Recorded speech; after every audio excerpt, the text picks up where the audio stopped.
Sorry বললে সব ঠিক হয়ে যাবে? কি যাবে?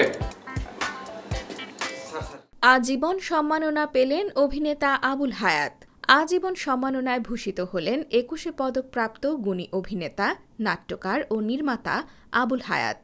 কলকাতার স্প্রিং ক্লাবে Bengal film and television chamber of commerce আয়োজিত সম্মাননা প্রদান অনুষ্ঠানে গত শনিবার ৮ জুন তার হাতে এই সম্মাননা তুলে দেওয়া হয়।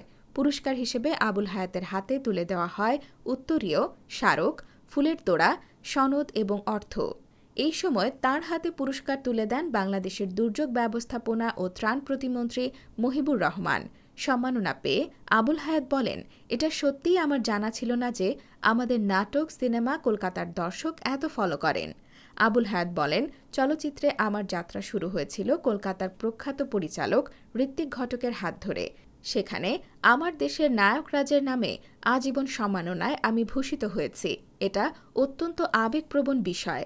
এছাড়া খেয়াল করলাম পশ্চিমবঙ্গের মানুষ আমাদের দেশের নাটক, সিনেমার ব্যাপারে বেশ উৎসাহী।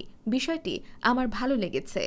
আবুল হায়াত ছাড়া এদিন সংবর্ধনা দেওয়া হয় কলকাতার নাট্য ব্যক্তিত্ব মনোজ মিত্র, পরিচালক প্রভাত রায় ও চলচ্চিত্র প্রযোজক পূর্ণিমা দত্তকে।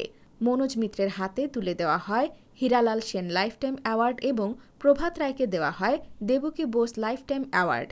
এছাড়া চলচ্চিত্র প্রযোজক পূর্ণিমা দত্ত পেয়েছেন বি.এন. সরকার লাইফটাইম অ্যাওয়ার্ড।